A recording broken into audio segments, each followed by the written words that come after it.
नमस्कार बंधुरा रूपालिस kitchen and ब्लग्से तुम्हारे प्रत्येकके स्वागत। बाधाकपि दिए एक दारुण लोभनीय रान्ना आज के तुम्हारे संगे आमी शेयर करब। तार जोन्नो एखाने देखो एक 1 किलो ओजनेर बाधाकपि नियेछि। माझखान थेके एटाके टुकरो करे निচ্ছি এখন। एबार এই অংশটাকে আবারও মাঝখান থেকে টুকরো করে নেব।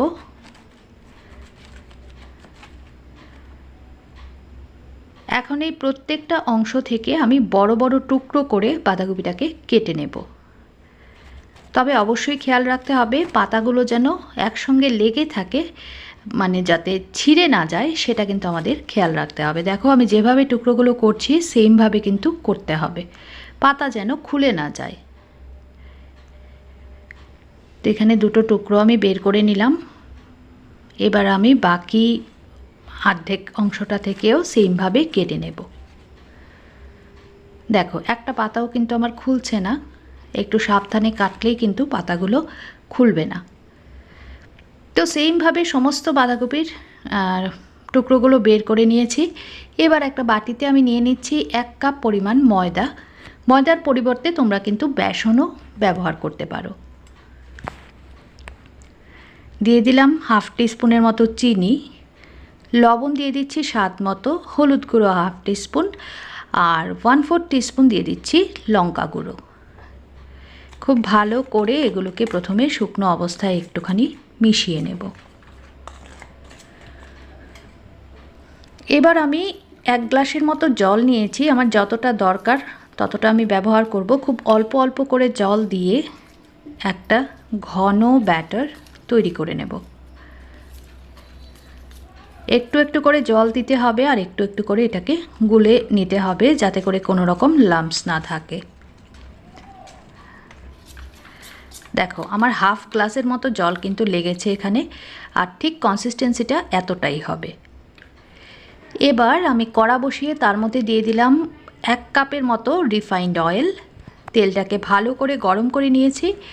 এইবার আমি বাঁধাকপির যে টুকরোগুলো কেটে নিয়েছিলাম সেটা এই ব্যাটারে ভালো করে ডুবিয়ে তেলের মধ্যে ছেড়ে দেব। গ্যাসের ফ্লেমটা কিন্তু আমি মিডিয়াম করে রেখেছি। তো একসঙ্গে আমি বেশি বড়া ভাজবো না, দুটো করেই ভাজবো, না হলে পাতাগুলো খুলে যেতে পারে। খুব সাবধানে এগুলোকে উল্টে দিতে হবে।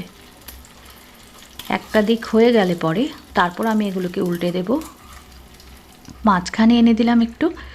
এবার আমি এগুলোকে হালকা হাতে উল্টে দিচ্ছি।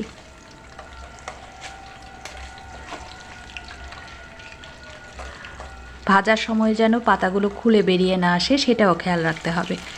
দেখো আমার দুটো বড়া অলরেডি হয়ে গেছে। সেম ভাবে কিন্তু আমি সবগুলোকেই ভেজে তুলে নেব ব্যাটারে ডুবিয়ে।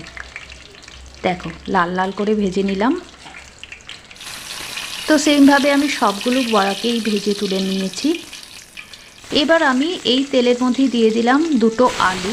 আলুগুলোকে আমি লম্বা করে কেটে নিয়েছি, মাঝারি সাইজে দুটো আলু নিয়েছি। আলুগুলোকে একটু লাল করে ভেজে নেব। দিয়ে দেব এর মধ্যে স্বাদ মতো লবণ আর দিচ্ছি হলুদ গুঁড়ো সামান্য একটু।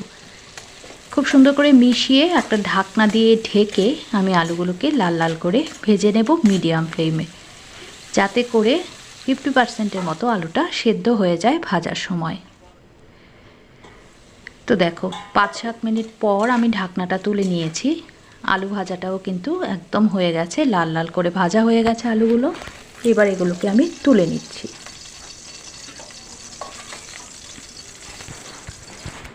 এখন এই তেলের মধ্যে আমি দিয়ে দিলাম হাফ টিস্পুনের মতো ঘি। ঘিটা দিয়ে একটুখানি গরম করে নেব। এবার এর মধ্যে আমি ফোড়নে দেব গোটা গরম মশলা, যার মধ্যে রয়েছে 3টে ছোটো এলাচ, একটা লং, 2 টুকরো ছোটো দারচিনি 2টো টুকরো আর 3-4টে গোলমরিচ। দিয়ে দিলাম একটা তেজপাতা। একটুখানি ভাজা ভাজা করে নিচ্ছি ফোড়নটাকে। এবার আমি এর মধ্যে আদা বাটা দিয়ে দিচ্ছি 1.5 টিস্পুন। দিয়ে দিলাম আদা বাটাটা দিয়ে একটুখানি নেড়ে চেড়ে মিশিয়ে নেব, যাতে করে আদার যে কাঁচা গন্ধটা সেটা একদমই চলে যায়। এখন কিছু কমন গুঁড়ো মশলা যেমন হলুদ গুঁড়ো, লাল লঙ্কা গুঁড়ো, জিরে গুঁড়ো আর ধনে গুঁড়ো সবগুলোই 1 টিস্পুন করে দিয়ে দিলাম। দিয়ে দিচ্ছি এখানে হাফ টিস্পুনের মতো কাশ্মীরি রেড চিলি পাউডার। এটা অপশনাল, তোমরা না চাইলে এটা ব্যবহার নাও করতে পারো, জাস্ট খুব সুন্দর একটা কালার আসবে সেজন্য আমি রান্নাটায় ব্যবহার করলাম। একটুখানি নেড়ে চেড়ে মিশিয়ে দিয়ে দিলাম সামান্য একটু জল। জলটা দিয়ে মশলাগুলোকে সুন্দর করে কষিয়ে নিচ্ছি। একদম মিডিয়াম ফ্লেমে কিন্তু এই কাজটা করতে হবে। মশলা থেকে তেল ছেড়ে আসার পর আমি এর মধ্যে দিয়ে দিলাম টমেটো। একটা টমেটোকে ডুমো ডুমো করে কেটে নিয়েছি, মানে লম্বা করে কেটে নিয়েছি। তার মধ্যে স্বাদ মতো লবণ আর হাফ টিস্পুনের মতো চিনি দিয়ে দিয়েছি। ভালো করে মিশিয়ে নিচ্ছি মশলার সঙ্গে সমস্ত কিছু। এবার এর মধ্যে ভেজে রাখা আলুর টুকরোগুলো দিয়ে দিলাম। আলুগুলো দিয়ে আবারও মিনিট 2 একটুখানি কষিয়ে নেব।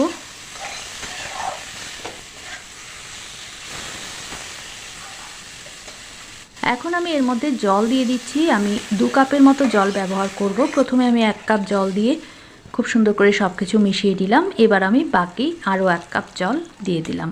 জলটা কিন্তু অবশ্যই গরম জল ব্যবহার করতে হবে। দিয়ে দিচ্ছি 2টো চেরা কাঁচা লঙ্কা। ঝোলটা ফুটে উঠেছে, এবার ঢাকনা দিয়ে ঢেকে 10 থেকে 12 মিনিট রান্না হতে দেব। তো 10-12 মিনিট পর আমি ঢাকনাটা দেখো তুলে নিয়েছি। একদম ফুটে গেছে ঝোলটা, আর আলুগুলোও কিন্তু বেশ ভালো নরম হয়ে গেছে। এখন আমি ভেজে রাখা বাঁধাকপির টুকরোগুলোকে ঝোলের মধ্যে একে একে ছেড়ে দেব।